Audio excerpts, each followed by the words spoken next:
नमस्कार दोस्तों, आप सभी का नॉवेल बॉय डॉन चैनल पर हार्दिक स्वागत है। दोस्तों, आज हम लेकर आ गए हैं कहानी जुनून किस्मत का फैसला के आगे के एपिसोड। अगर आपने पिछले एपिसोड अभी तक नहीं सुने हैं तो पहले उन्हें जरूर सुन लें ताकि कहानी का पूरा मजा ले सकें। यह कहानी हर नए एपिसोड के साथ और भी रोमांचक होती जा रही है, जहां प्यार, जुनून, किस्मत और खतरनाक रहस्य हर मोड़ पर आपका इंतजार कर रहे हैं। अगर आपको यह कहानी पसंद आ रही है तो वीडियो को लाइक करें, चैनल को सब्सक्राइब करें और अपनी राय कमेंट में जरूर बताएं। इस कहानी के आगे के सभी एपिसोड आपको हमारे चैनल की प्लेलिस्ट में मिल जाएंगे। और अगर आप पूरी कहानी बिना इंतजार किए सबसे पहले सुनना चाहते हैं तो हमारे टेलीग्राम चैनल को जरूर ज्वाइन करें। वहां आपको इस कहानी की पेड मेंबरशिप और डायरेक्ट एपिसोड्स उपलब्ध हैं। अधिक जानकारी के लिए हमें टेलीग्राम पर डायरेक्ट मैसेज करें। तो बिना किसी देरी के आइए शुरू करते हैं जुनून किस्मत का फैसला के आज के शानदार एपिसोड। जहां तुम हो वहां मैं न रहूं, ये हो ही नहीं सकता। रूह। सुबह का वक्त। रूही केयर टेकर को जेरियल को ध्यान रखने को कहकर कमरे में तैयार होने चली गई।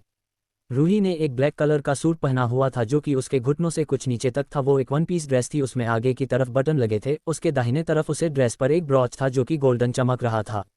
उस ड्रेस की स्लीव्स फुल थी। रूही के बाल एक रबर में बंधे थे, उसके होठों पर न्यूड शेड था। रूही किसी रॉयल लेडी की तरह लग रही थी। वैसे तो वो वाकई एक महारानी थी। रूही अपना फोन उठाकर नीचे की तरफ आए। आज वो ऑफिस जाने वाली थी। उसने हाल में आकर अपनी नज़रें घुमाई, वहां आतिश नहीं था। कुछ सोचकर वो हॉल से बाहर आए। बाहर आते ही उसकी नज़र पार्किंग में मौजूद एक कार पर गई जिसका रंग खरे सोने की तरह था। गोल्डन कलर की वो कार सूरज की रोशनी में बहुत ही शाइन कर रही थी, जो कि रूही की आंखों ने भी देखा था। रूही उस कार को देखकर हैरानी से उसकी तरफ बढ़ गई। रूही की आंखों में भी उस कार को देखकर चमक आ गई थी, जैसे उसे ये कार पहली नज़र में ही पसंद आ गई हो। वो एक्साइटमेंट के साथ कार को देख रही थी। रूही उस कार के नज़दीक पहुंचकर उसे देखने लगी। उसने इसके बोनट पर हाथ रखा। माय गॉड, क्या कार है, अमेजिंग। रूही उसके बोनट को टच करके बोली। वो जैसे जैसे उसे देख रही थी वैसे वैसे वो कार उसके मन को भा रही थी। उसकी चेहरे की मुस्कुराहट और उसकी आंखों की चमक साफ जाहिर कर रही थी कि रूही को वो कार कितनी पसंद आई थी। रूही उसे देखकर ज्यों ही एक कदम पीछे हटी कि किसी ने उसकी कमर पर हाथ रखा। रूही अपने नज़दीक खड़े आतिश को देखने लगी। वो आतिश को देखकर मुस्कुराकर बोली, ये कार तो बहुत ही शानदार है आपने। आतिश ने उसकी बात को पूरी होने से पहले उसका हाथ पकड़ा और उसकी हथेली पर उस कार की चाबी रखते हुए बोला, तुम्हारे लिए ली है हमारी 1 मंथ एनिवर्सरी का गिफ्ट। इसे बनने में थोड़ा टाइम लग गया। आतिश ने ये कार रूही के लिए बनवाई थी। वो उसे अपनी 1 मंथ एनिवर्सरी पर उसे देना चाहता था, मगर उस वक्त तक वो तैयार नहीं हो पाए। वो आज पूरी तरह रेडी थी, इसलिए आज आतिश रूही को ये कार दे रहा था। रूही चाबी को देखा। रूही ने कभी इसकी चाह नहीं की थी, बस क्योंकि उसे कभी महसूस नहीं किया उसे भी कभी कार की जरूरत हो। उसने आतिश से कहा, मेरे लिए। रूही को कार चलाने का बहुत शौक था। अक्सर वो बाइक रेस के साथ कार रेसिंग में ही हिस्सा लेती थी, इसीलिए उसे कार की एक अच्छी खासी नॉलेज भी थी। ये उसके कुछ पसंदीदा शौक थे। रूही की बात सुनकर आतिश ने उससे कहा, हम तुम्हारे लिए। रूही मुस्कुरा दी। उसने वो चाबी ले ली और कहा, थैंक यू। वो उस कार को देखने लगी। वो आंखों ही आंखों में कई बार उस कार को एग्जामिन कर चुकी थी। उसने आतिश को एक नज़र देखकर कहा, मैं उसे खुद ड्राइव करूंगी। रूही की बात सुनकर आतिश ने अपना सिर हिलाते हुए कहा, एस योर विश रूह। आगे बढ़कर उसने कार का दरवाजा रूही के लिए खोल दिया। रूही मुस्कुराकर कार के अंदर बैठ गई। आतिश ने उसके सिर पर किस करते हुए कहा, आराम से जाना। फिर उसके कार का डोर बंद कर दिया। रूही ने चाबी लगाई और वो कार को घुमाकर निर्वाणा से बाहर ले गई। रूही के पीछे आतिश के बाउंसर की कार भी दौड़ने लगी।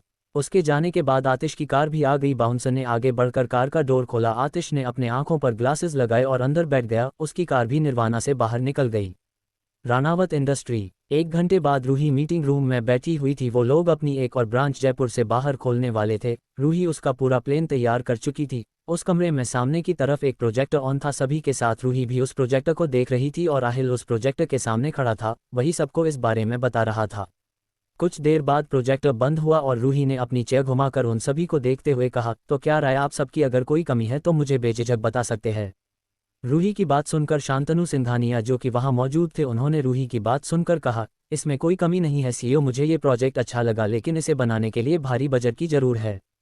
शांतनु सिंघानिया की बात सुनकर अनंत ने कहा, सीईओ हमें इसमें बड़े बड़े इन्वेस्टर की जरूरत पड़ेगी। आई थिंक हमें एक बिजनेस मीटिंग रखनी चाहिए जिसमें हमें कुछ बड़े बड़े इन्वेस्टर को इन्वाइट करे। अनंत की बात सुनकर रूही ने हाँ में सिर हिलाकर कहा, आइडिया अच्छा है, लेकिन कोई मुझे ऐसे इन्वेस्टर के बारे में बता सकता है जिनकी मदद से हमारा काम ईजी हो जाए। रूही की बात सुनकर आलोक जो खामोश बैठा था वो रूही को देखकर बोला, सीईओ इंडिया में इस वक्त सिर्फ 3 कंपनी है जो कि कई बड़े बड़े लेवल पर पहले भी इन्वेस्ट कर चुकी है। वो तीनों ही अपनी अपनी फील्ड में बहुत ऊंचे मुकाम पर है जहां से उन्हें कोई बीट नहीं कर सकता। अगर वो सिर्फ वो तीन ही हमारे साथ मिल जाती है तो हमें किसी चौथे की जरूरत नहीं है। रूही ने आलोक को देखते हुए कहा, और वो कौन सी है? रूही की बात सुनकर आलोक ने कहा, पहली है इंदिरा इंडस्ट्री जिसके ऑनर पहले फाइनेंस मिनिस्टर भी रह चुके हैं, और दूसरी है प्रताप इंडस्ट्री जिसके सीईओ समर जय प्रताप सिर्फ इंडिया के ही नहीं बल्कि एशिया के भी एक बहुत बड़े डायमंड मर्चेंट है, और तीसरा एआर इंडस्ट्री। हालांकि एआर इंडस्ट्री ने आज से पहले कभी किसी कंपनी में इन्वेस्ट नहीं किया, लेकिन हम कोशिश कर सकते हैं। ये तीनों ही अपनी अपनी जगह एक अलग मुकाम बनाकर रखी हुई है, इनसे कॉन्टेक्ट करना बहुत मुश्किल है।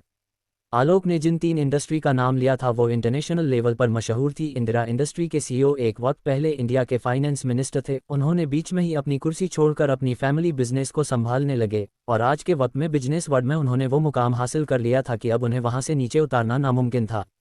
और समर जय प्रताप सिंह डायमंड किंग थे, वो प्रयाग के राजा भी थे, साथ ही वो पॉलिटिक्स में भी एक्टिव थे। सिर्फ प्रयाग ही बल्कि प्रयाग से बाहर भी पूरी यूपी में उनके नाम को बड़ी इज्जत के साथ लिया जाता था।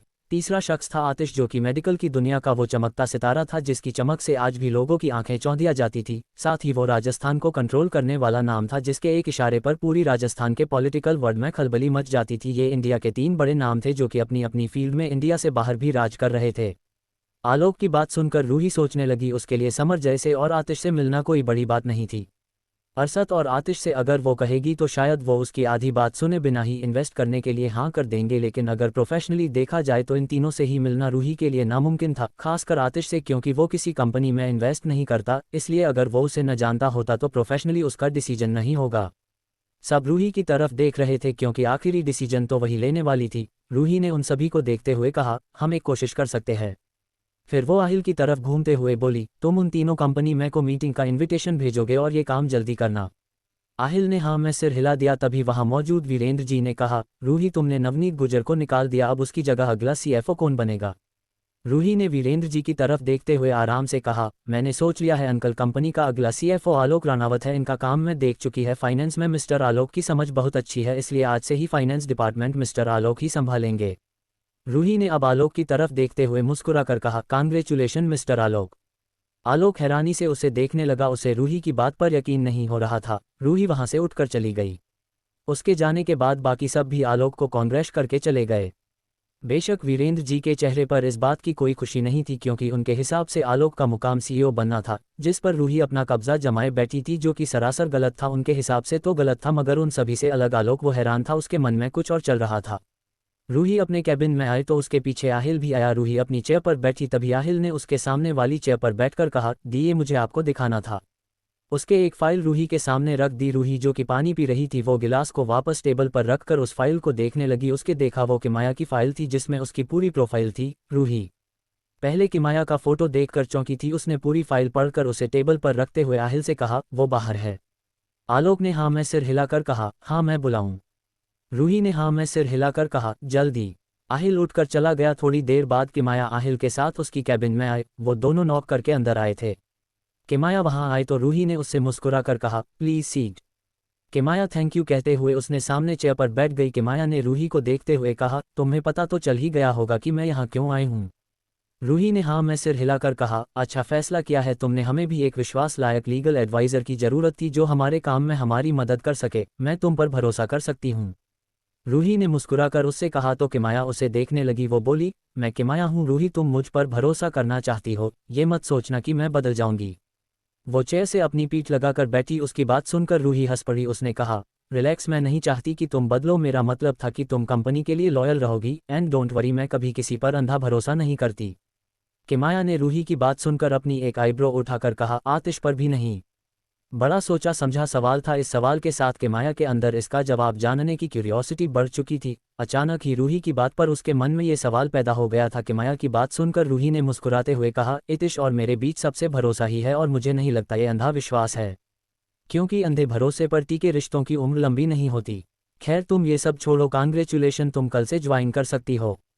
सही कहा था रूही ने, अंधविश्वास की उम्र बहुत छोटी होती है, खास अगर ये रिश्ते में आ जाए तो उसे टूटते वक्त नहीं लगता था। बेशक रूही ने आतिश पे सोच समझकर भरोसा नहीं किया था, वो उसे अपने आप उस पर हुआ था, लेकिन वो विश्वास अंधविश्वास से नहीं जुड़ा था। किमाया चेयर से उठ गई और वहां से चली गई। वो बाहर आए। किमाया के हील्स की आवाज वहां शांत माहौल में धीमी आवाज में गूंज रही थी। वो एक दो कदम और चली कि सामने रफ्तार से आते आलोक से जाकर टकरा गई। सब इतनी अचानक हुआ कि किमाया और आलोक दोनों को समझ नहीं आया। किमाया गिरने को हुई कि आलोक ने खुद को संभालते हुए किमाया को भी संभाल लिया। आलोक ने उस हड़बड़ी में अब तक किमाया को ध्यान से नहीं देखा था। उसने जल्दी से कहा सॉरी और आगे बढ़ने लगा। किमाया ने आलोक की आवाज़ सुनने से पहले उसे देख लिया था। उसने आगे बढ़ते आलोक का हाथ पकड़ लिया और उसे रोकते हुए कहा आलोक। आलोक ने किमाया की आवाज़ सुनकर मुड़कर उसे देखा और हैरान होते हुए कहा तुम यहाँ हो और मैं तुम्हें ढूंढ रहा था। किमाया ने नासमझी से उसे देखते हुए कहा तुम मुझे कुछ ढूंढ रहे थे। आलोक ने उससे कहा मेरे गार्ड ने बताया कि तुम यहाँ आए हो बस इसलिए। कैसा रहा तुम्हारा इंटरव्यू? किमाया ने उसकी बात का जवाब देते हुए कहा बहुत अच्छा, मैं कल से अपनी जगह संभाल सकती हूँ। आलोक ने मुस्कुराकर उससे कहा कांग्रेचुलेशन, तुम्हें तुम्हारी मनचाही जॉब मिल गई। उद्धरण चिन्ह। आलोक की बात सुनकर किमाया ने मुस्कुराकर कहा थैंक यू। आलोक ने कुछ पल उसे देखने के बाद कहा तुम रूही से मिली? किमाया ने हाँ मैं सिर हिला दिया। वो दोनों साथ साथ उस कॉरिडोर से गुजरने लगे। आलोक ने उसकी हाँ देखकर सामने देखते हुए कहा उसने आज मुझे कंपनी के सीएफओ की पोस्ट दी। किमाया ने आलोक की बात सुनकर उसकी तरफ देखा जो सामने देखते हुए कुछ सोचते हुए उससे बता रहा था। किमाया ने कहा कांग्रेचुलेशन, तुम्हारा प्रमोशन हुआ है। आलोक ने उसकी तरफ देखा और कहा हाँ मगर मुझे बहुत अजीब लग रहा है। आई मीन रूही ने मुझे क्यों चुना जबकि वो मुझे देखना तक पसंद नहीं करती। यू नो वॉट, एक दिन उसने मुझे थप्पड़ मारा था, तब से मेरे अंदर सिर्फ उसके लिए गुस्सा था, लेकिन अब उसने अचानक मेरे ऊपर इतना यकीन दिखाया। मैं समझ नहीं पा रहा हूँ कि इस सिचुएशन में क्या करूँ, उससे गुस्सा रहूँ या उसके विश्वास पर आसानमंद रहूँ। किमाया चुपचाप उसकी बातें सुन रही थी। उसने बीच में उसे रोकने की कोई कोशिश नहीं की। आलोक ने हल्का सा मुस्कुरा कर कहा उसे समझना बहुत मुश्किल है, वो किसी को भी पागल कर सकती है जैसे मुझे अभी उसने पागल किया है। बहुत चालाक लड़की है, मुझे खुद को नज़रों में गुनहगार बना दिया। उसकी बात सुनकर किमाया रुक गई। आलोक भी उसके साथ रुक गया और उसने किमाया को देखा जैसे उसके रुकने की वजह जानना चाह रहा हो। किमाया ने आलोक से कहा तुम शर्मिंदा हो आलोक, जो तुमने रूही के लिए सोचा और जो तुम उसके साथ करने वाले थे, तुम सभी बातों के लिए पछतावे में हो, बस इतनी सी बात है। किमाया की बात सुनकर आलोक ने उसे देखा, फिर न में सिर हिलाते हुए कहा ऐसा भी नहीं है। किमाया ने उसकी बात सुनकर मुस्कुराकर कहा अपने मुंह से उगल चुके हो आलोक रानावत, अब अपनी बात से पीछे नहीं हट सकते। कभी कभी अपने दिल की बात मान लिया करो, बहुत सुकून मिलेगा तुम्हें। मैं भी आजकल अपने दिल की सुनने लगी हूँ, पहले जैसी थी वैसी बनने लगी हूँ। तुम भी जैसे पहले थे वैसे बन जाओ, चीजें अपने आप सही हो जाएंगी। माय हैंडसम हब्बी, अब घर पर मिलते हैं। किमाया चली गई और आलोक उसे देखता रहा। वो खुद से बोला यहाँ मैं इतनी देर से परेशान हूँ और ये बस अभी चंद मिनटों में मेरी मुश्किल हल करके चली गई। ये लड़कियाँ इतनी अजीब क्यों होती है, इतनी समझदार भी, और हम एक नंबर के पागल और बेवकूफ़ होते हैं, समझना ही नहीं चाहते। आलोक ने अपना सिर झटका और वो अपने केबिन की तरफ बढ़ गया। रात का वक्त, हॉस्पिटल। आतिश अभी 1 घंटे पहले हॉस्पिटल आया था और 1 घंटे बाद ही वो डॉक्टर अजित के साथ अपने केबिन से बाहर निकला। वो अपनी पर्सनल पार्किंग की तरफ जाने लगा। इसी बीच इसी फ्लोर पर आ रही आदिला ने आतिश को देख लिया। वो उसे हॉस्पिटल में देखकर खुश हो गई। 1 हफ्ते से हॉस्पिटल में पूरा दिन गुजारने के बावजूद आदिला आतिश को आज देख रही थी। उसकी आंखें आतिश को देख चमकने लगी। वो बेहद खुश हुई कि कम से कम आज उसका इंतजार तो पूरा हुआ। आदिला दिन में कई बार जब भी वो फ्री होती थी रिसेप्शन की तरफ जरूर जाती थी, लेकिन उसने कभी आतिश को वहां से आते जाते नहीं देखा, चूंकि उसे नहीं पता था कि इस हॉस्पिटल में 2 एंट्रेंस है, पहला जो सबके लिए था और सभी के सामने था, और दूसरा जो सिर्फ आतिश और उसकी फैमिली के लिए था।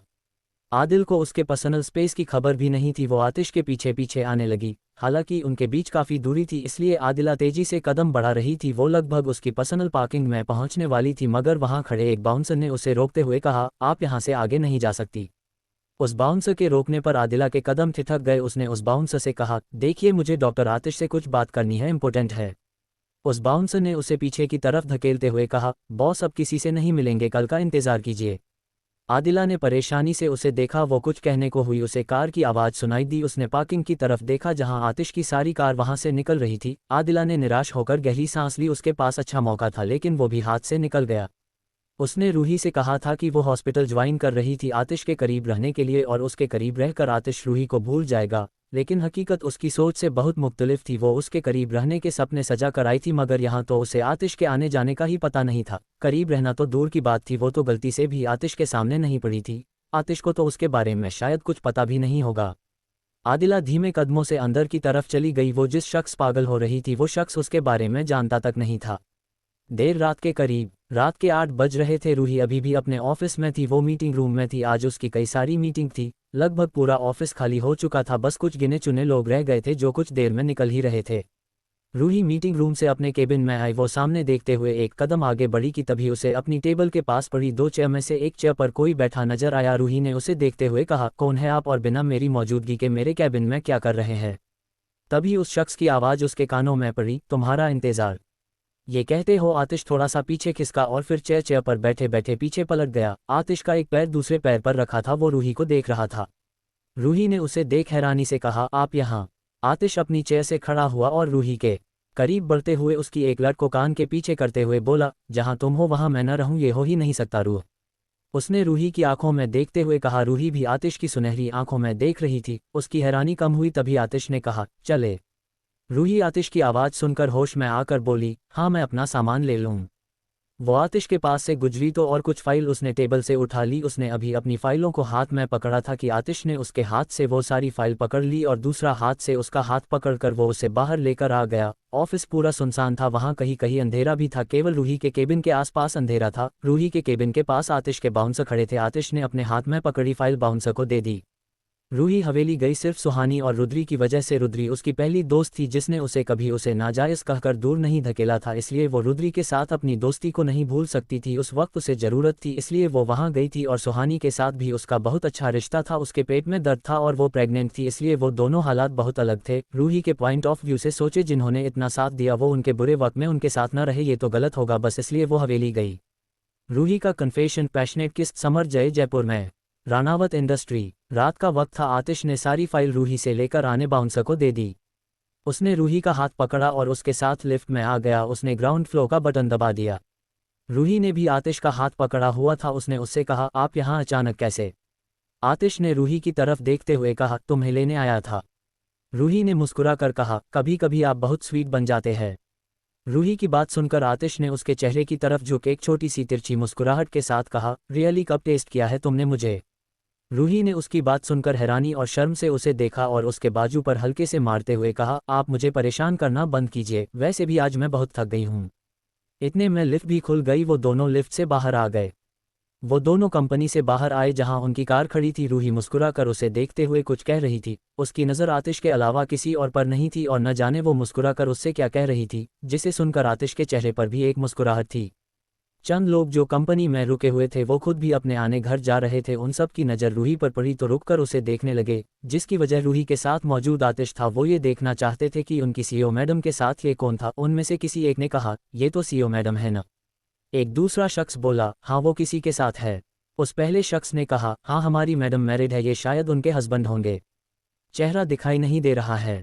आतिश का चेहरा उन्हें साफ नज़र नहीं आ रहा था, रूही भी नज़र नहीं आ रही थी, मगर फिर भी वो रूही को पहचान गए थे। आतिश ने रूही की तरफ का डोर खोल दिया। रूही अंदर बैठ गई। आतिश भी दूसरी तरफ आकर बैठ गया। उसकी कार वहां से आगे बढ़ गई।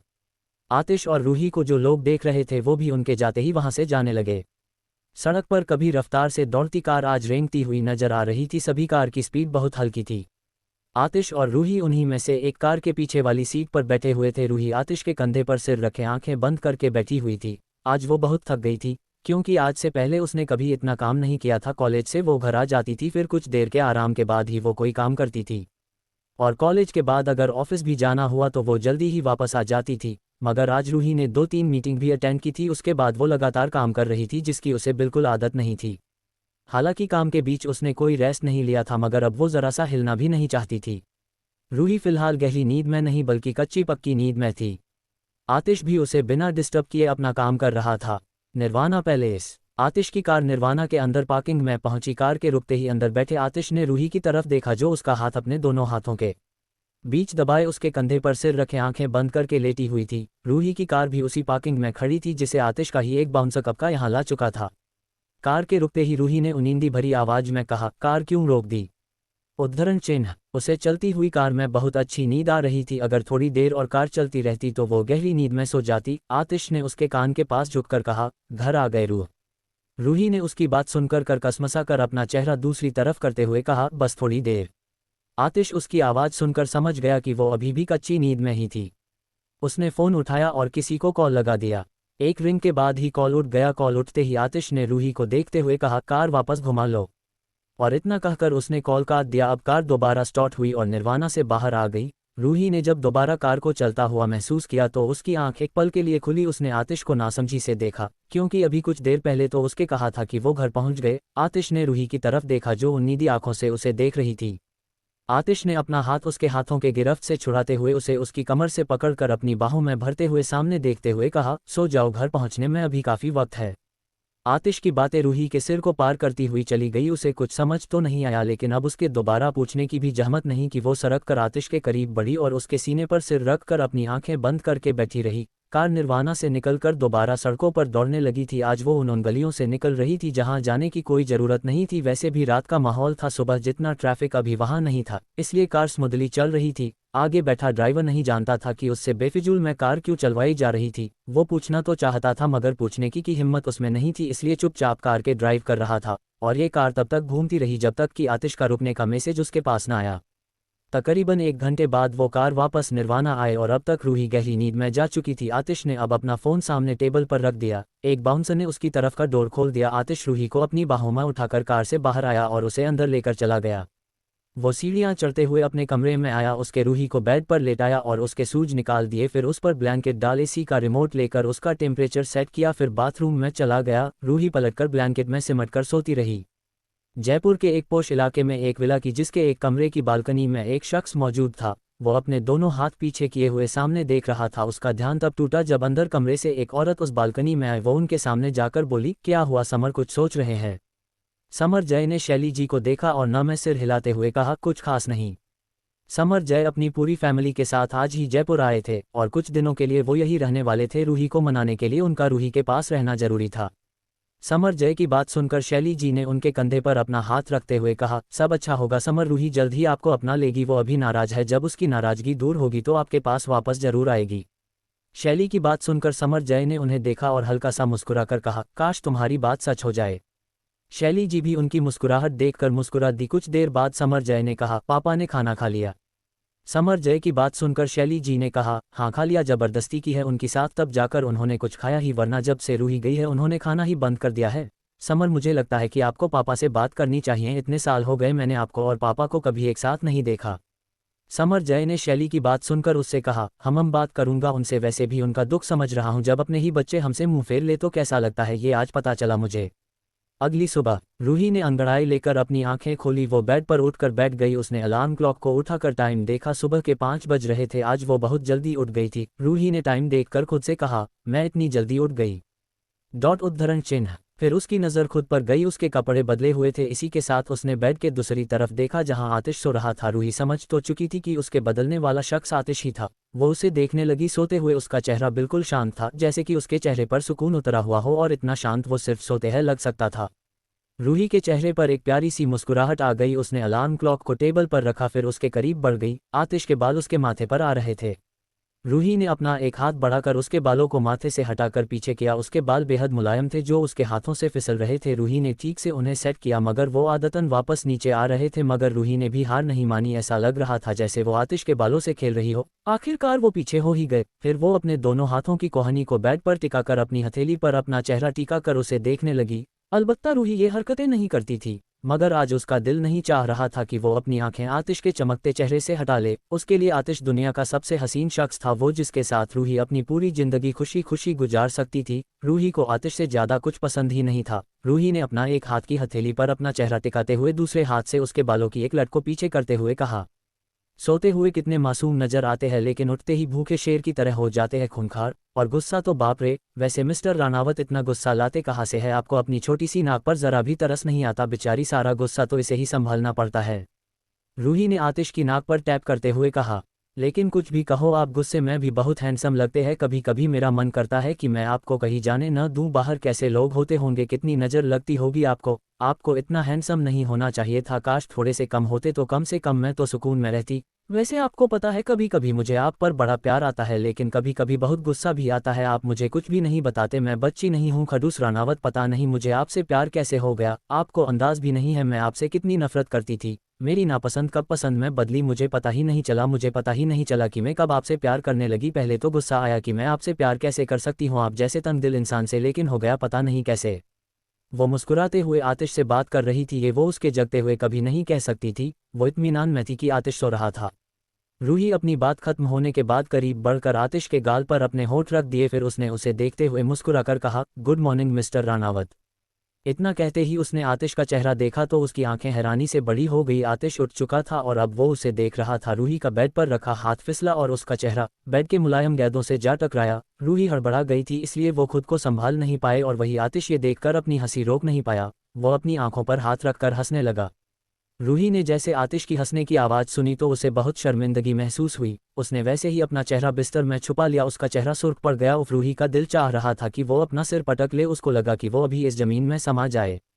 उसे खुद पर बेहद गुस्सा भी आ रहा था कि क्या वो थोड़ी एहतियात नहीं रख सकती थी, क्या जरूरत थी बिना सोचे समझे कुछ करने की। उसने धीरे से अपना चेहरा उठाकर आतिश को देखा। आतिश के चेहरे पर अभी भी एक मुस्कुराहट थी।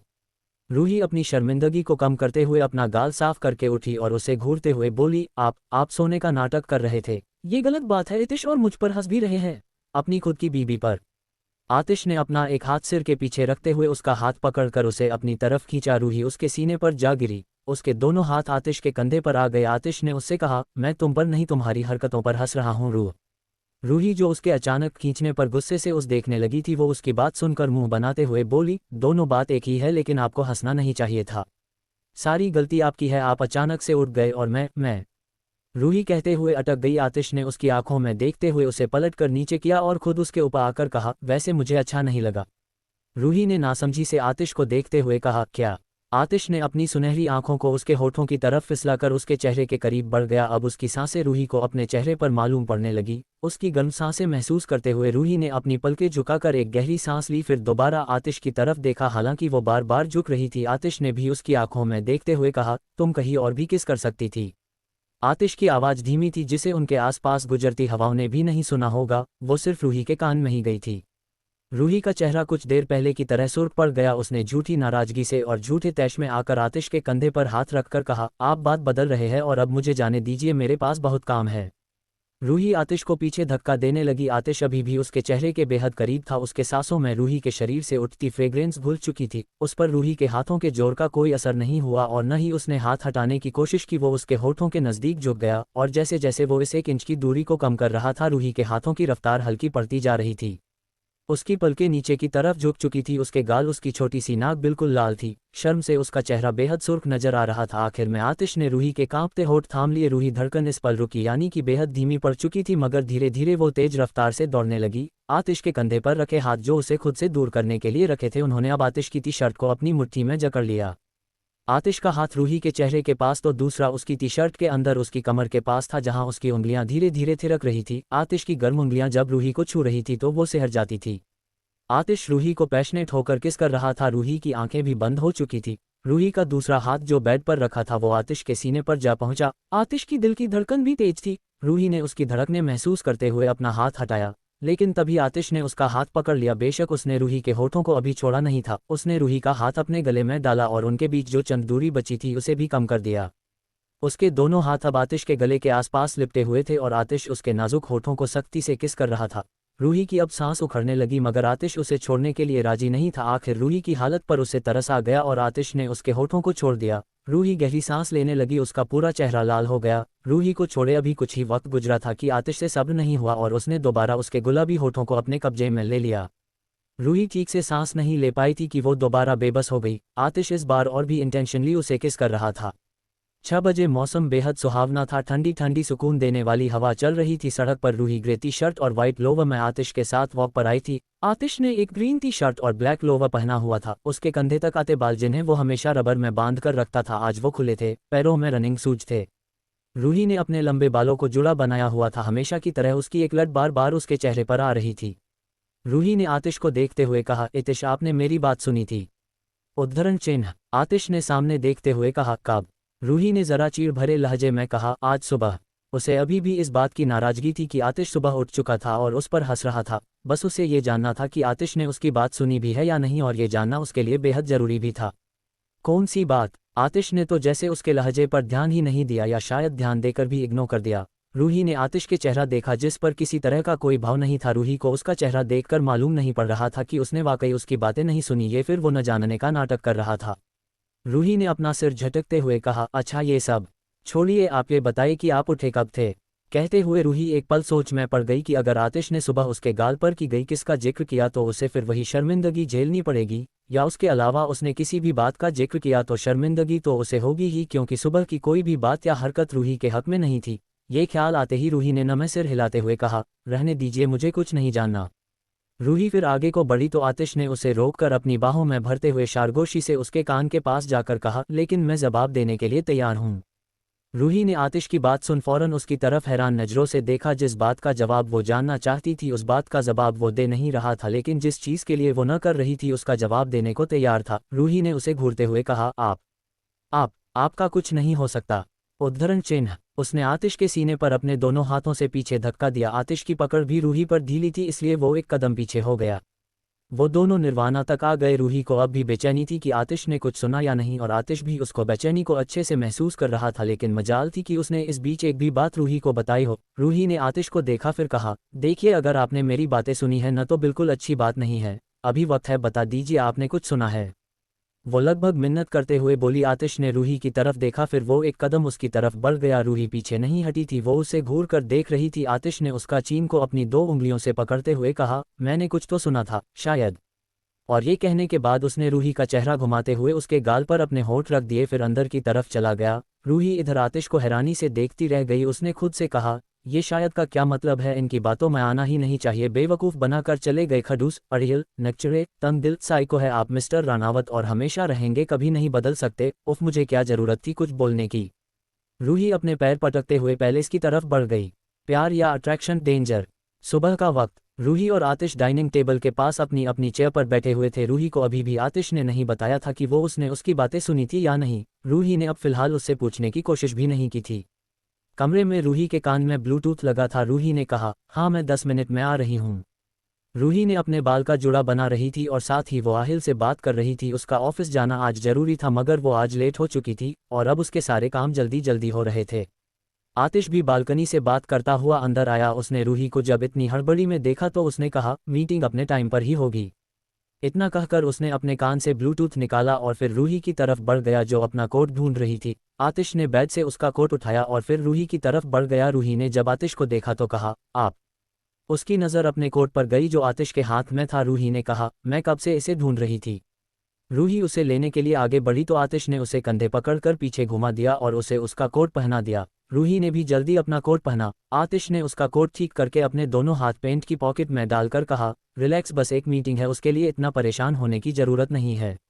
रूही ने आतिश की तरफ देखते हुए कहा, लेकिन वो बहुत इंपॉर्टेंट है आतिश, और आज ही लेट हो गई मैं। अच्छा, अब चलती हूँ, आप अपना लंच लेकर जाना। रूही दरवाजे से चली गई। आतिश भी उसके पीछे कमरे से बाहर आ गया। इधर आहिल ने सभी के पास मीटिंग के लिए इनविटेशन भेज चुका था, जो कि अलग अलग टाइम पर थी। जयपुर और अलवर के बीच मौजूद भानगढ़ किला, जो कि कई दूर तक वीरान था, वहां सुबह भले ही चहल पहल होती थी, लेकिन शाम होते ही सुनसान हो जाता था। इस किले से और शहर से कुछ दूर एक बिल्डिंग थी जो दिखने में काफ़ी पुरानी नजर आ रही थी, क्योंकि उसे बने बहुत वक्त हुआ था, और जिस जगह वो बनाई गई थी, यहाँ किसी आना लगभग नामुमकिन था, क्योंकि पहला तो वो एक ऐसी वीरान जगह पर थी जहाँ लोग दिन में आने से भी कतराते थे, और दूसरी बात ये कि शहर से भी दूर होने की वजह से लोगों को उसकी ज़्यादा जानकारी नहीं थी। दिखने वो कुछ खास नहीं थी, लेकिन मजबूत थी। ये काफ़ी सालों से स्पेड ऑर्गेनाइजेशन का हेडक्वार्टर था, जहां इन लोगों की मीटिंग, हथियार और कुछ जरूरी पेपर संभाल कर रखे हुए थे। कई सालों से इस बिल्डिंग पर सिर्फ सूर्यवंशी खानदान का राज चलता था। चांदनी जी के बाद सूर्यवंशी खानदान का आखिरी बारिश आतिश बचा था, और अब इस बिल्डिंग पर उसका राज चलता था। वो बाहर से जितनी पुरानी नजर आती थी, अंदर से उतनी ही खास और एडवांस टेक्नोलॉजी के साथ डिज़ाइन की गई थी, जिसका इल्म भी किसी को नहीं था। उसे खास न बनाने के पीछे की वजह उसे लोगों की नज़रों से दूर रखना था। पहले के वक्त में राजस्थान की सारी पावर सरकार के हाथ में थी, इसलिए उनसे छुपने में वो ये बिल्डिंग काम आती थी, लेकिन आज के टाइम पर पॉलिटिक्स से लेकर बिजनेस सब आतिश के हाथ में था। इस बिल्डिंग के एक आलिशान मीटिंग रूम में आतिश बैठा गया था। वो एक सिंगल सोफे पर बैठा था। वहाँ ज़्यादा लोग नहीं थे। दादाजी अभिनंदन राठौर, जगत यादव जो अभी यहाँ के सीएम भी थे, उनके अलावा वहाँ सुमित मुखेजा भी थे, जो एक 30 साल के शख्स थे। आतिश उन सब के सामने बैठा हुआ था। वो एक पैर के ऊपर पैर रखकर अपने हाथ में पकड़े ड्रिंक के गिलास को घुमा रहा था। अभिनंदन राठौर ने कहा, ए यार, तुम कभी कोई काम करने से पहले हमें बताते क्यों नहीं हो? पहले तुमने बकुल को मारा, जो कि हमारे लिए काम कर रहा था। उसके बाद तुमने अनिरुद्ध सहाय को सपोर्ट न देकर जगत को सपोर्ट किया। चलो, ये कोई बड़ी बात नहीं है, लेकिन कम से कम हमें खबर होनी चाहिए। अभिनंदन की बात सुनकर आतिश ने अपना गिलास घुमाते हुए ही कहा, खबर रखना तुम्हारा काम है, मेरा नहीं राठौर। उद्धरण चिन्ह। उसकी बात अभिनंदन राठौर ने कहा, और जैसे तुम हमें खबर लगने दोगे, ये बात तुम बहुत अच्छे से जानते हो यार कि तुम्हारी मर्जी के बिना यहाँ क्या हो रहा है कोई नहीं जान सकता। आतिश ने उनकी तरफ देखते हुए कहा, जब सब जानते हैं तो ये बेकार में मेरा टाइम वेस्ट क्यों कर रहे हैं। अभिनंदन राठौर ने आतिश की बात पर अपना सिर हिला दिया। उन्हें आतिश से ऐसे ही किसी जवाब की जरूरत थी। दादाजी ने उन दोनों के बीच में पड़ते हुए कहा, इस बात पर बहस करने से कोई फायदा नहीं है, बेहतर होगा कि हम अपने काम पर ध्यान दें। सुमित ने दादाजी की बात सुनकर कहा, सही कहा, कल एक बहुत बड़ा कंसाइनमेंट आने वाला है, वो गोवा में आएगा, उसे राजस्थान के बॉर्डर तक मैं ले आऊंगा। सुमित ने आतिश की तरफ देखकर कहा। उसकी बात सुनकर जगत ने कहा, राजस्थान के अंदर लाने की जिम्मेदारी मेरी है, मैं सब हैंडल कर लूंगा, मुझे एक मौका दीजिए यार। जगत की बात सुनकर आतिश ने ड्रिंक के गिलास को अपने होठों से लगाकर उसे अपने गले से नीचे उतारा और कहा, तुम्हारे लिए मेरे पास दूसरा काम है, उसे राजस्थान कैसे लेकर आना है ये सारा काम युग देख लेगा। आतिश ने ड्रिंक के गिलास को टेबल पर रखा। वहां सब एक दूसरे को देखने लगे। दादाजी ने आतिश से कहा, लेकिन तुम उससे करवाना क्या चाहते हो। दादाजी की बात सुनकर आतिश के चेहरे पर एक तिरछी मुस्कुराहट आ गई। उसने दादाजी को तिरछी निगाहों से देखते हुए कहा, आपके बेटे को मारने का ऑर्डर नहीं दे रहा, जस्ट रिलैक्स मिस्टर रानावत। आतिश की बात सुनकर दादाजी के मन में एक बार फिर उथल पुथल चालू हो गई। वही बाकी सब समझ गए कि आतिश जगत जो करवाने वाला है वो करने के बाद ही पता चलेगा, इसलिए हर किसी ने चुप्पी साध ली। कुछ देर बाद सब चले गए। आतिश अकेला उस कमरे में मौजूद था कि तभी वहां युग आ गया। उसके हाथ में एक टैब और एक फाइल थी। युग ने आतिश के पास आकर उसके सामने अपने हाथ में पकड़ी फाइल टेबल पर रखते हुए उसके हाथों में टैब देते हुए कहा, बॉस रानावत इंडस्ट्री के तरफ से यंग मैडम के असिस्टेंट ने अभी अभी मीटिंग का इन्विटेशन भेजा है। आतिश ने युग की बात सुनते हुए टैब को अपने हाथ में ले लिया। उस स्क्रीन पर बहुत से ईमेल थे जिन्हें खोलकर एक बार भी देखा नहीं गया था। रूही का दिया ईमेल के नीचे भी और भी बहुत सारे ईमेल थे, उन्हें भी खोलकर देखा नहीं गया था। हालांकि ये सारे के सारे आज के ही थे, उसमें सिर्फ रूही का ईमेल ही देखा गया था। आतिश भी उसे देखने लगा। उसे ये मालूम नहीं था कि रूही को अचानक उससे मीटिंग करने की क्या जरूरत पड़ गई। घर पर भी उसे किसी मीटिंग के बारे में नहीं बताया था। वैसे तो आतिश यहाँ यार इंडस्ट्री से जुड़ा कोई कम काम नहीं देखता था, मगर चूंकि ये बात रूही से जुड़ी थी तो युग ने एआर इंडस्ट्री में जाने का इंतजार किए बिना ही आतिश को उसका ईमेल दिखा दिया, क्योंकि वो जानता था कि रूही के लिए आतिश को पर्सनल प्रोफेशनल मैटर नहीं करता था। अगर कुछ वाकई मैटर करती थी तो ये कि वो बात रूही से जुड़ी है, इसलिए उसने देर किए बिना ही आतिश को ईमेल दिखा दिया। आतिश ने युग की तरफ देखते हुए कहा, डिटेल लाओ। युग ने टेबल पर रखी फाइल आतिश को दे दी और कहा, वो एक नई ब्रांच शुरू कर रही है डिजिटल फील्ड में जयपुर से बाहर। ये मीटिंग उन्होंने इन्वेस्ट करने के सिलसिले में रखी है। हमारे अलावा प्रताप इंडस्ट्री और इंदिरा इंडस्ट्री को भी मेल भेजे है। प्रताप इंडस्ट्री से तो रिस्पॉन्स आएगा, लेकिन इंदिरा इंडस्ट्री से शायद नामुमकिन है, क्योंकि वो ज़्यादातर उन्हीं कंपनी में इन्वेस्ट करती है जिसे वो पहले से जानते हो, किसी नई कंपनी में इन्वेस्ट नहीं करती। आतिश ने फाइल पढ़ते हुए उसे टेबल पर रखा और युग की तरफ देखते हुए कहा, मगर अब करेगी, उनकी ख्वाहिश पूरी कर देते हैं, उन्हें हाँ कर दो। युग उसकी बात सुनकर समझ गया कि उसे क्या करना है। उसने वो अपना सिर हिलाते हुए वहां से चला गया। हॉस्पिटल में लंच टाइम चल रहा था। आदिला अपने काम से फ्री थी। आदिला ने एक नर्स से पूछा, हेलो डॉक्टर, आतिश क्या अपने कैबिन में है। उस नर्स ने आदिला को गौर से देखा, फिर कहा, पता नहीं, और वहां से चली गई। आदिला ही गहरी सांस लेकर मुड़ गई। वो कुछ कदम आगे बढ़ी, तभी डॉक्टर कविश ने उसे रोक लिया। उन दोनों को मुलाकात कभी कभी हो जाती थी, चूंकि वो एक ही फ्लो पर थे तो वो आपस में एक दो बार टकरा जाते थे। आदिला कविश की आवाज़ सुनकर रुक गई। कविश उसके नज़दीक आकर बोला, बिजी हो। आदिला ने नमे सिर हिलाकर कहा, नहीं, आप क्यों पूछ रहे हैं। कविश ने मुस्कुराकर कहा, बस ऐसे ही पूछ रहा था, कैंटीन चले। आदिला ने हल्की सी मुस्कुराहट के साथ हाँ में सिर हिला दिया। वो दोनों कैंटीन की तरफ आ गई। कविश ने आदिला के सामने काफ़ी का गिलास रखते हुए कहा, मुझे ऐसा लगता है जैसे तुम यहाँ किसी को ढूंढ रही हो, कोई है क्या। उद्धरण चिन्ह। कविश की बात सुनकर आदिला थोड़ा सा हिचकिचा गई। उसने कुछ सोचकर कहा, वो एक्चुअली मैं किसी से प्यार करती हूँ, पर वो इसी हॉस्पिटल में है। आदिला की बात सुनकर कविश ने चौंकते हुए कहा, क्या सच में, कौन है वो। नाम पूछने पर आदिला मुस्कुरा दी। कविश समझ गया कि वो उसे बताना नहीं चाहती, इसलिए उसने अपना सवाल घुमाते हुए कहा, तो तुम उससे अब तक मिली नहीं हो। आदिला ने नमे सिर हिलाकर कहा, नहीं, मैंने बहुत कोशिश की लेकिन उससे मिल नहीं पाई। मैं सिर्फ 18 साल की थी तब से उससे प्यार करती हूँ। आज तक मैंने उसके अलावा किसी लड़कों को आंख उठाकर भी नहीं देखा। आदिला की बात सुनकर कविश ने हल्का सा मुस्कुराकर कहा, और रियली, फिर तुम्हें कैसे पता चला कि तुम उससे प्यार करती हो।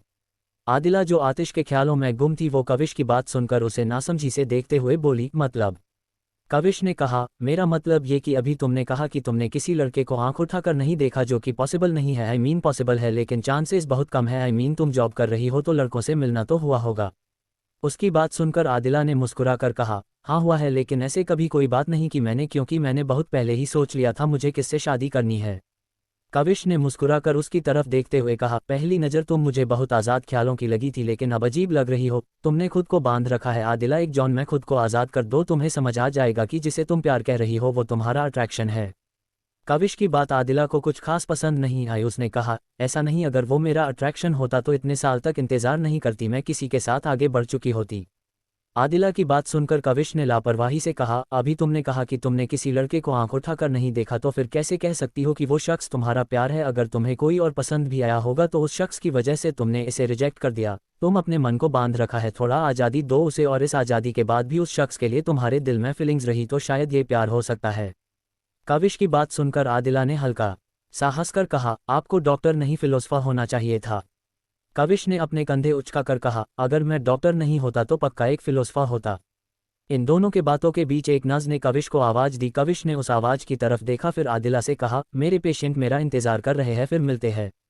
आदिला ने मुस्कुराकर हाँ में सिर हिला दिया। वो चला गया और आदिला उसे जाता देखती रही। वो उसे मुस्कुराकर देख रही थी, लेकिन फिर उसकी बातों के बारे में सोचने लगी। आतिश से उसे प्यार था, न कि अट्रैक्शन, ऐसा वो मानती थी। और अगर उसे आतिश से अट्रैक्शन है तो ये भी तो हो सकता था कि आतिश को भी रूही से सिर्फ अट्रैक्शन हो। हाँ, शायद वो सही थी, क्योंकि ये सच था कि आतिश पहले रूही की तरफ अट्रैक्ट हुआ था, लेकिन उसने कभी खुद को बांधने की कोशिश नहीं की थी, न ही रूही को पसंद करने के लिए उसके ऊपर कोई प्रेशर था, क्योंकि आतिश प्रेशर लेने वाला शख्स नहीं था। बेशक उसकी माँ रूही को चाहती थी, लेकिन सिर्फ उनके चाहने के लिए आतिश ने रूही से शादी कभी नहीं की थी, जब तक वो खुद उसकी चाहत नहीं बन गई। उसने दुनिया देखी थी, काम के सिलसिले में उसे हर एक शख्स से मिलना होता था, फिर चाहे वो आदमी हो या औरत, और मिलने के बावजूद, बात करने के बावजूद उसके दिल और दिमाग में रूही की जगह कोई नहीं ले पाया। इसलिए आदिला के हालात आतिश से बेहद जुदा थे, दोनों में फ़र्क था। शाम का वक्त, रूही अपनी कार को खुद ड्राइव करते हुए घर जा रही थी। उसके साथ पैसेंजर सीट पर आहिल भी बैठा था। वो रूही से बोला, दी मैं चला जाता, आपको इतना परेशान होने की ज़रूरत नहीं थी। आहिल की बात सुनकर रूही ने उसे मुस्कुराकर उससे कहा, कोई बात नहीं बनी, मैं भी घर जा रही थी, तुम्हें छोड़ते हुए चली जाऊंगी। वैसे तुम्हारी पढ़ाई कैसी चल रही है? आहिल ने मुस्कुराकर कहा, बहुत अच्छी, बस एग्जाम बचे हैं, फिर एक क्लास आगे हो जाऊंगा। रूही ने आहिल की तरफ देखा और कहा, वेरी गुड, कोई प्रॉब्लम हो तो मुझे बता देना, लेकिन कॉलेज मत छोड़ना। आहिल ने रूही से कहा, अब कोई प्रॉब्लम नहीं है, सारी प्रॉब्लम आप पहले हो दूर कर चुकी है। मुझे इतना अच्छा फ्लैट लेकर दिया, कॉलेज की फीस भी दी और जॉब भी, मैं बहुत आसान मंद हूँ आपका। आहिल की बात सुनकर रूही ने उसे देखते हुए कहा, आहिल, क्लास में बिजनेस की जगह मॉरल एजुकेशन पढ़ाने लगे हैं क्या टीचर? रूही की बात आहिल को समझ नहीं आई। उसने नासमझी से न में सिर हिला दिया। तो रूही ने कहा, तो फिर तुम्हें कौन सा बुखार चढ़ा है आसान मंद होने का? मैं कैपेबल थी, इसलिए मैंने तुम्हारे लिए ये सब किया, और वैसे भी तुम मुझे दी कहते हो तो एक बड़ी बहन इतना तो कर ही सकती है। अब ये दोबारा मत कहना, जो तुम्हें वो सिर्फ तुम्हारी वजह से मिला है। रूही ने मुस्कुराकर उससे अपनी नज़रें हटा ली। उसने ये बात कई बात आहिल से कही थी, मगर फिर भी आहिल ये बात कभी नहीं भूल सकता था कि रूही वो शख्स थी जो उसकी अंधेरी जिंदगी से उसे बाहर लेकर आई थी। अगर वो न होती तो आहिल आज कहीं बेहसरा खाने के लिए तरस रहा होता। उसके माँ बाप नहीं थे, वो बचपन से अनाथ थे, और 18 का होने के बाद उसे अनाथ आश्रम से निकाल दिया। अगर रात के वक्त भूख से तड़पते हुए वो रूही की कार से न टकराता तो आज वो यहाँ कभी नहीं होता। वो इंटेलिजेंट बचपन से था, वो बहुत कुछ कर सकता था, और रूही में बस उसे आगे बढ़ाया था, और इसलिए वो जिंदगी भर के लिए उसका शुक्रगुजार था। आहिल भी अपनी पुरानी जिंदगी के बारे में सोचते हुए आगे देखने लगा। सड़क पर इक्का दुक्का गाड़ियाँ थी, इसलिए रूही आराम से ड्राइव कर रही थी। वैसे भी वो बहुत अच्छी कार ड्राइव करती थी। उसने अपनी कार आहिल के फ्लैट की तरफ घुमा दी। इस रास्ते पर जाने का रास्ता बेहद सुनसान था। रूही की कार पूरे रास्ते पर अकेली थी। उसके साथ आतिश के बाउंसर की कार भी नहीं थी, जो कि हमेशा रहती थी, मगर आज रूही अकेले ही रास्ते पर निकल आई थी, क्योंकि वो ज़्यादा इधर उधर नहीं जाती थी। उसे हमेशा की तरह निर्वाणा ही जाना था, इसलिए रोज़ बाउंसर ले जाने की उसे ज़रूरत महसूस नहीं हुई। आहिल ने सामने से नज़र हटाकर एक दफ़ा बैक मिरर की तरफ देखा। पीछे कुछ कार इसी रास्ते पर आ रही थी, वो एक साथ कम से कम 10-12 तो होंगी। आहिल उन्हें देखकर रूही से बोला, दी ये देखिए। आहिल के इशारे पर रूही ने भी बैक मिरर की तरफ देखा। वो सब एक जैसी कार एक रफ्तार से इस रास्ते पर आगे की तरफ बढ़ रही थी। आहिल ने उन्हें देखते हुए कहा, अजीब है, एक साथ इतनी सारी कार यहाँ क्या कर रही है? आहिल की बात सुनकर रूही ने उसकी तरफ देखा, फिर अपनी नज़र सामने करते हुए कहा, होंगी, हमें क्या? वो सामने देखते हुए ड्राइव करने लगी। कुछ ही देर में वो सारी कार उससे आगे निकल गई। रूही ने उन्हें आगे जाते देखा, मगर कुछ खास ध्यान नहीं दिया, लेकिन आहिल ये सब गौर से देख रहा था, क्योंकि पहली बार ही वो ये देख रहा था।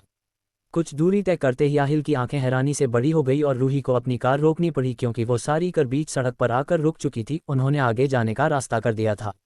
आहिल ने सामने देखते हुए कहा, ये क्या है, इन्होंने हमारा रास्ता क्यों रोका है?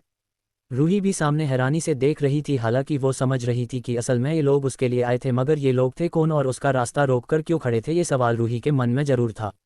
उसकी आंखों में हैरानी तब ज्यादा बढ़ गई जब उन सभी से गार्ड बाहर निकले और उन्होंने रूही की कार की तरफ गन को पॉइंट किया। रूही उन्हें गौर से देखने लगी और तभी उसकी हैरान आंखों में एक अजीब भाव उतर आए। उसके चेहरे पर अब सिर्फ संजीदगी नजर आ रही थी, जैसे सामने मौजूद लोगों को पहचान गई हो। पता नहीं किसका गंदा खून है ये लड़की, अच्छा हुआ जो इसकी माँ मर गई, अगर वो कुछ दिन और जिंदा रहती तो मैं मार देता। एक मर्दाना आवाज रूही के कान में गूंजने लगी। रूही के हाथ इसकी स्टीयरिंग पर कसते जा रहे थे। अतीत इतनी आसानी से पीछा नहीं छोड़ता, वो किसी न किसी तरह हमारे सामने आ ही जाता था। धीरे धीरे रूही की आंखों में गुस्सा उतर आया। डर तो उसे पहले भी नहीं लगा था, वो बस हैरान थी, लेकिन अब वो हैरानी भी नहीं बची थी। लेकिन आहिल वो डरा हुआ था और हैरान भी था। रूही ने सामने देखते हुए बिना एक पल हिचकिचाए अपनी कार ऑन कर दी और स्पीड बढ़ा दी। आहिल अब उन्हें छोड़ रूही को हैरानी से देख रहा था। उसने कार को देखा जो रफ्तार से उनकी तरफ बढ़ रही थी। रूही की कार को अपनी तरफ आता देख उन लोगों ने भी फायर शुरू कर दिए, मगर एक भी गोली इस कार के शीशे को पार नहीं कर पाई थी, क्योंकि ये कार बुलेट प्रूफ थी। शायद आतिश को ऐसी सिचुएशन का अंदाजा था और रूही के टेम्पर का भी, इसलिए उसने बहुत सोच समझ इस कार को डिज़ाइन करवाया था। आहिल ने अपना सिर छुपा लिया था। वो रूही से बोला, दी ये आप क्या कर रही है, कार घुमाए और वापस चलिए। मगर रूही को जैसे उसकी बात सुनाई नहीं दे रही थी, उसने स्पीड और तेज कर दी। आहिल अपनी बड़ी बड़ी आंखों से सामने देखने लगा। उसने आखिर में अपनी आंखें भींच ली। क्या तुम मेरी बीबी के ऑर्डर की डिसरिस्पेक्ट करना चाहते हो? शाम का वक्त। रूही स्पीड से उन गार्ड की तरफ बढ़ रही थी। जैसे जैसे रूही की कार उनके करीब बढ़ती जा रही थी, वैसे वैसे गोलियों की आवाज़ भी तेज होती जा रही थी। वो सभी रूही को अपनी तरफ आता देख शॉक्ड हो गए। इस हालात में कोई भी लड़की होती तो वो घबरा जाती और जाहिर है भागने की कोशिश करती, मगर रूही वो भागने की जगह उनकी तरफ बढ़ रही थी, और वो भी इतनी तेज स्पीड से। वो गार्ड तेजी से गोलियां उस पर बरसाने लगे, मगर मजाल थी कि एक गोली भी रूही के कार के शीशे को पार कर पाई हो। आतिश शायद रूही को आदत से वाकिफ था, इसलिए उसने कार को भी उस हिसाब से तैयार कराया था। वो कार बुलेट प्रूफ थी। अंदर बैठा आहिल डर से लंबी सांस लेने लगा। रूही भी रुकने का नाम नहीं ले रही थी। जैसे ही वो कार उनके पास आई, सामने मौजूद सारी कार अपने आप हट गई और सारे गार्ड एक साइड हो गए। सबकी सांसें तेज थी, अगर वो हटते नहीं तो रूही उन पर कार चढ़ा देती, और शायद रूही का इरादा भी यही था। वो इस वक्त काफ़ी गुस्से में नजर आ रही थी। इधर रूही की कार आगे जाकर हाफ टर्न लेते हुए रुक गई। कार के रुकते ही आहिल ने अपनी आंखें खोली। उसने गहरी राहत भरी सांस छोड़ी। उसके माथे पर पसीने की बूंदें थी। उसने सामने देखा, वो अब भी उन लोगों से उतनी ही दूरी पर खड़े थे, बस डायरेक्शन अलग थी। आहिल ने गहरी सांस ली। बाहर खड़े गार्ड भी अपनी सांस रोके खड़े थे, क्योंकि वो खुद मरने से बचे थे। रूही की तीखी नज़र अभी भी उन लोगों पर बनी हुई थी। उसके मन में भरा गुबार अभी बाहर नहीं निकला था। उसने स्टीयरिंग को घुमाया और आहिल से कहा, पकड़कर बैठो। इससे पहले कि आहिल कुछ समझ पाता, रूही ने दोबारा गाड़ी को उनकी तरफ दौड़ा दिया। अब की बार वो गार्ड भागकर कार में बैठ गए। अब रूही उनके पीछे थी और सब आगे की तरफ भाग रहे थे। वो 10-12 गाड़ियां पीछे आती सिर्फ एक कार से डर कर भाग रही थी, जिसके पीछे की वजह सिर्फ इतनी थी कि रूही उनसे डरी नहीं थी, और उनकी गोलियों का असर भी रूही की कार की वजह से बेअसर थी। वो यहाँ रूही को मारने आए थे, मगर अब खुद बचकर भाग रहे थे। आहिल चौंकते हुए ये सब देख रहा था। उसी पल वहाँ कुछ और गाड़ियां सामने से आती हुई नजर आई, और उन सभी कार ने उन 10-12 गाड़ियों के घेर लिया। रूही जानती थी कि ये आतिश के बाउंसर की कार थी। वो सारी कार जहाँ थी वहीं रुक गई, उनके साथ रूही की कार भी रुक गई। रूही कार से बाहर आए और उन बाउंसर की एक कार से दक्षिण बाहर आया। उसने जब रूही को देखा तो एक पल के लिए देखता रह गया, आंखों में गुस्सा, चेहरे पर सख्ती। बिजनेस सूट में वो कहर ढा रही थी। एक पल के लिए उसने जब उसे देखा तो उसे यूँ लगा कि वो आतिश का लेडी वर्जन देख रहा था। कभी कभी वो ऐसा ही नजर आता था। हाँ, अक्सर जब भी ज्यादा गुस्से में होता था तो उसे देखने की हिम्मत किसी में नहीं होती थी, लेकिन हल्के गुस्से में उसने आतिश को कई दफा देख, इसलिए जब उसने अभी रूही को देखा तो उसे लगा कि वो आतिश को देख रहा हो। इधर रूही ने दक्षिण को देखा। वैसे तो नहीं जानती थी, लेकिन उसने कई बार उसे आतिश के साथ देखा था। इधर दक्षिण ने फौरन अपनी नज़रें झुका ली, क्योंकि अगर उसने थोड़ी और देर उसे देखा और इसकी खबर आतिश को लगी तो वो उसका देखना मुश्किल कर सकता था। दक्षिण रूही के पास आकर उससे कुछ दूरी पर खड़े होकर बोला, यंग मैडम आप ठीक है? रूही ने हाँ में सिर हिलाकर कहा, मैं ठीक हूँ, लेकिन तुम लोग यहाँ क्या कर रहे हो? दक्षिण ने मुस्कुराकर कहा, हमें मालूम हुआ कि आप यहाँ डेंजर में हैं। फिर उसने उन कार की तरफ देखते हुए कहा, लेकिन लगता है मेरे लोगों से गलती हो गई। जब उसके रूही के आगे भागती कारों को देखा तो उसे समझ आया कि क्यों आतिश ने उन्हें रूही के बाहर कहने पर कि वो उसके बाउंसर को नहीं ले जाना चाहती। आतिश ने दोबारा कोई सवाल नहीं किया, और पहली बार मैं उसकी बात मान ली। रूही ने दक्षिण की बात सुनकर उससे कहा, तुम मुझे पता करके बता सकते हो कि ये लोग कौन हैं? दक्षिण रूही की बात सुनकर फौरन कहा, बिल्कुल यंग मैडम, 1 घंटे बाद मैं सारी डिटेल आपके पैलेस तक लेकर आ जाऊंगा। रूही ने खामोशी से हाँ में सिर हिला दिया। उसे शक था कि ये वही लोग थे जिन्हें वो सोच रही थी, और अगर ये शक यकीन में बदला तो वो इन्हें छोड़ने वाली नहीं थी। रूही जाने ले लिए मुनि की इसी बीच एक और कार आकर रुकी और उसमें से समरजय बाहर निकले। वो बहुत हड़बड़ी में नजर आ रहे थे। समरजय ने अपने गार्ड्स भी रूही के पीछे लगाए हुए थे और उन्होंने ही उन्हें यहाँ के हालातों के बारे में सब कुछ बताया था। उन्हें देखकर रूही की आंखें सख्त हो गई। वो इस शख्स को अपने सामने देखना भी पसंद नहीं करती थी, और इस वक्त तो बिल्कुल नहीं। रूही ने उन्हें देखकर अपनी नज़रें घुमा ली और दक्षिण की तरफ देखते हुए कहा, ये सब इतिश को पता नहीं चलना चाहिए। रूही की बात सुनकर दक्षिण ने आंखें बड़ी हो गई। वो मना करने की बात कर रही थी, जबकि ये बात तो कब तक आतिश के पास पहुंच चुकी होगी। रूही उसके एक प्रेजेंटेशन पर गौर किए बिना ही जाने लगी। तभी समरजय ने उसे आवाज़ देकर रोकते हुए कहा, रूही। रूही उनकी आवाज़ को इग्नोर करते हुए अपनी कार की तरफ बढ़ने लगी। उसे तो मानो उनकी आवाज़ सुनाई नहीं दे रही थी। समरजय तेज कदमों के साथ रूही के पास आए और उसका हाथ पकड़कर बोले, रूही बेटा। रूही ने गुस्से से उनका हाथ झटका और उनकी तरफ घूमते हुए कहा, दूर रहिए। समरजय ने रूही की बात सुनकर गहरी सांस लेते हुए कहा, मैं बस ये जानना चाहता हूं कि तुम ठीक हो या नहीं।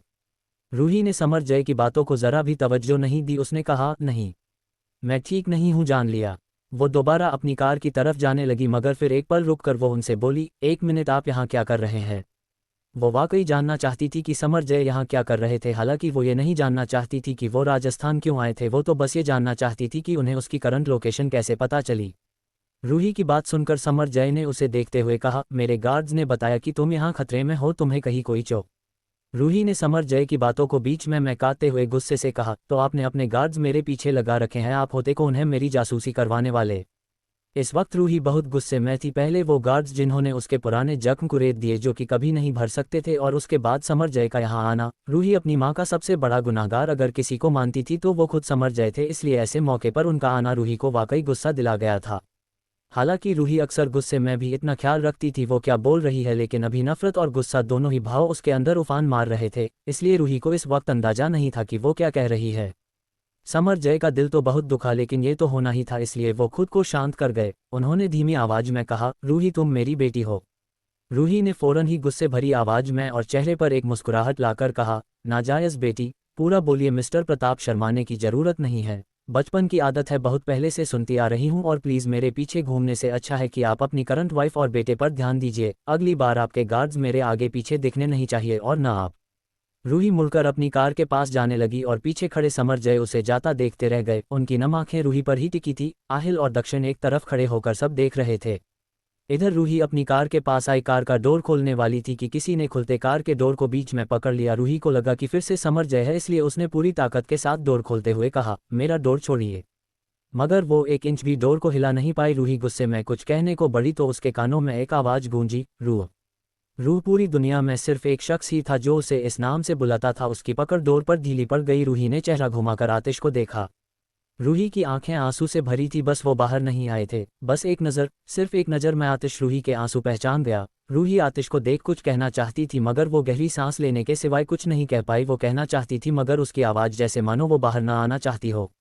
आतिश ने उसके नज़दीक बढ़कर उसकी पीठ पर अपना हाथ रखते हुए उसे अपने सीने से लगाया। रूही ने भी छुटने की कोशिश नहीं की। आतिश ने उसके सिर को सहलाते हुए आराम से धीमी आवाज में कहा, किसी को खुद पर हावी मत होने दो रूह, जस्ट रिलैक्स, मैं हूं यहाँ। उद्धरण चिन्ह। रूही ने अपने कांपते हाथ को देखा। उसकी नज़र अब उन पर गई थी। उसे अब अपनी हालत का होश आया था। उसकी हालत अभी नहीं, लेकिन खराब जरूर होती। रूही ने आंखें बंद करके गहरी सांस ली। इस बीच वो आतिश की धड़कन सुन रही थी जो एकले से चल रही थी। वो उसे बहुत नज़दीक से सुनाई दे रही थी। रूही धीरे धीरे शांत हो गई। उसका कांपते हाथ शांत हो गए। वो आतिश से अलग हुई। आतिश ने उससे कहा, आर यू ओके? रूही ने हाँ में सिर हिला कहा, मैं बिल्कुल ठीक हूँ, मुझे क्या होगा? रूही पहले के मुकाबले शांत थी, शायद आतिश की वजह से, लेकिन अब वो पहले से काफ़ी ज़्यादा शांत थी। उसके जवाब से आतिश को भी मालूम पड़ गया कि वो अब ठीक है। आतिश ने एक गहरी सांस लेकर उसके सिर को सहलाते हुए कहा, यहाँ क्या कर रही हो? आतिश की बात सुनकर रूही ने आहिल की तरफ देखते हुए कहा, वो मैं आहिल को उसके फ्लैट पर छोड़ने जा रही थी। आतिश ने रूही की बात सुनकर कहा, ठीक है जाओ। रूही को लगा कि आतिश उसे घर जाने को कह रहा था। उसने कहा, इतिश प्लीज़, मैं कोई कमज़ोर लड़की नहीं हूँ जो ये सब देखकर डर। कहते हुए उसने आतिश की बातों पर गौर किया। उसने हैरानी से उसे देखा और कहा, मैं आहिल को घर छोड़कर आऊं? रूही ने उसे कंफर्म करने के किया पूछा था कि क्या वो वाकई जा सकती थी। आतिश ने हाँ में सिर हिला दिया। ये थोड़ी हैरानगी वाली बात थी क्योंकि अभी अभी उस पर अटैक हुआ था और आतिश ने उस पर कोई रोक टोक नहीं की। वो उसे जाने को कह रहा था। रूही को लगा कि वो रोकेगा उसे और शायद घर जाने को कहेगा, मगर उसने ऐसा नहीं किया। रूही के चेहरे पर मुस्कुराहट आ गई। उसने हाँ में सिर हिला दिया और वो कार में बैठ गई। आहिल भी जाकर बैठ गया। रूही की कार वहां से चली गई। उसके जाने के बाद समर जय ने आतिश से कहा, तुमने उसे जाने क्यों दिया? अभी अभी उस पर इतना बड़ा अटैक हुआ है और तुमने उसे रोका नहीं। उन्हें आतिश की ये बात बिल्कुल पसंद नहीं आई थी। आतिश जो अपनी पेंट की दोनों पॉकेट में हाथ रख कर खड़ा था, उसने समर जय की बात का जवाब देते हुए कहा, this is my territory, no one can touch my wife without my permission. Aatish ने बेहद गहरी और इंटेंस आवाज में कहा था। फिर वो उनकी तरफ मुड़ते हुए बोला, और वो मेरी बीबी है मासूम, सिर्फ वो मेरे लिए है, औरों के लिए नहीं। इतना कहकर आतिश जाने लगा। तभी समर जय ने कहा, तो फिर तुम यहाँ क्यों आए हो? आतिश उनकी तरफ मुड़ गया और बोला, मेरे कंसर्न को उसकी कमजोरी समझने की गलती मत करना। वो हमेशा मेरी फर्स्ट प्रायोरिटी है, बचपन में भी और अभी भी। उद्धरण चिन्ह। आतिश की बातों में एक तंज था जो समर जय को साफ समझ आ रहा था। इधर आतिश उन्हें उनके हाल पर छोड़कर आगे बढ़ गया। समर जय कुछ देर वहां रुके रहे मगर फिर अपनी कार की तरफ बढ़ गए और कार में बैठकर वहां से चले गए। आहिल को छोड़कर रूही निर्वाणा लौट आए। हवेली। रुद्री अपने कमरे से बाहर आई। उसकी नज़र सामने पड़ी जहां मिहिर अपनी सोच में झूमता हुआ उसकी तरफ आ रहा था। उसे देखकर रुद्री के चेहरे पर शरारती मुस्कुराहट आ गई। वो एक पिले के पीछे जाकर छुप गई। उधर मिहिर रुद्री से बिल्कुल अनजान होकर अपने कमरे की तरफ जा रहा था। उसके पीछे अनंत भी था। वो अपने फोन में देखते हुए चल रहा था। रुद्री ने एक नज़र झांक कर देखा। मिहिर जब उसके पिले के नज़दीक आ गया तो रुद्री ने तेज आवाज निकालते हुए अचानक उसके सामने आकर खड़ी हो गई। भू। मिहिर अचानक रूही के सामने आने से हड़बड़ा गया और पीछे 2 कदम पीछे होते हुए अनंत से जा टकराया क्योंकि वो बिल्कुल उसके पीछे था। अनंत और मिहिर दोनों का ही बैलेंस बिगड़ा और दोनों ही एक ऊपर एक फ्लो पर गिर पड़े।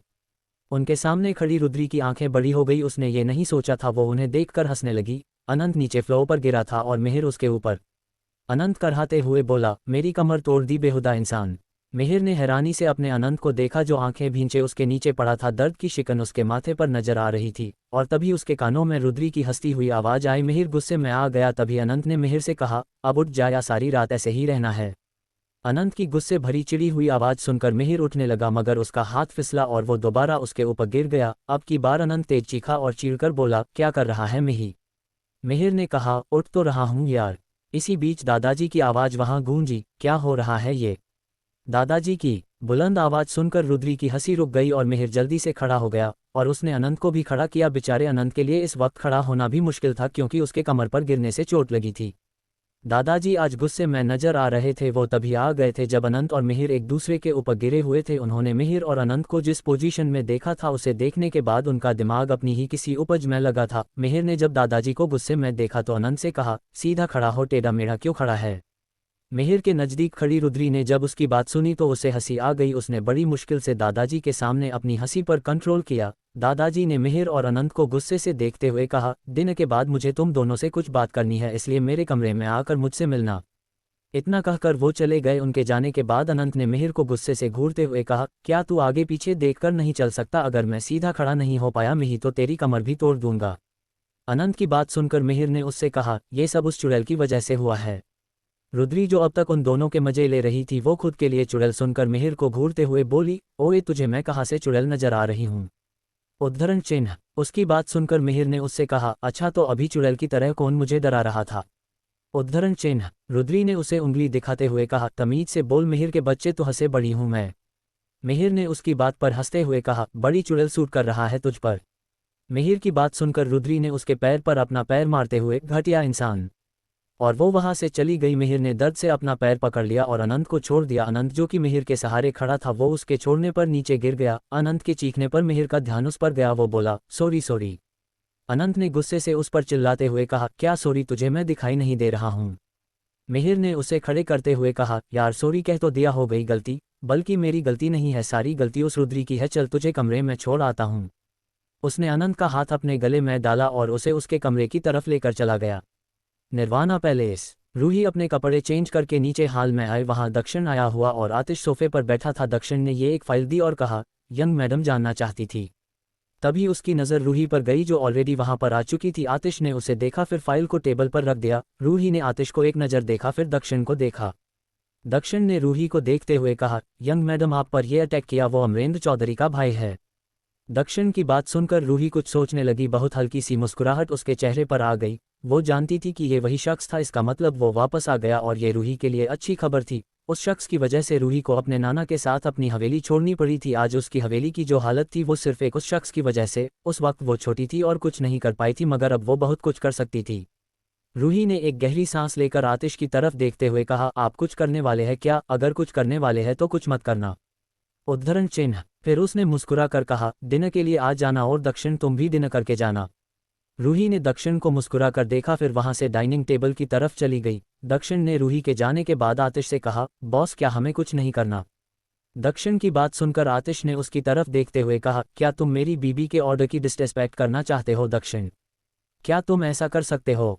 आतिश की तीर जैसी तिरछी निगाहें और बेहद मिस्टीरियस आवाज जिसे सुनकर दक्षिण ने अपना सूखा गला तर किया। वो तो सिर्फ पूछ रहा था और शायद ये पूछकर उसने गलती कर दी, क्योंकि उसे ये बात पता होनी चाहिए कि रूही ने अगर कुछ कहा है तो मतलब वो करना है। उसमें सवाल करने का कोई मतलब नहीं बनता था। आतिश की बातों में वार्निंग थी कि वो रूही की बात को इनकार नहीं कर सकता। आतिश सोफे से खड़ा हुआ और उससे बोला, उस पर नजर रखो और ये ध्यान रखो कि मेरी बीबी पर एक खरोच भी ना आए।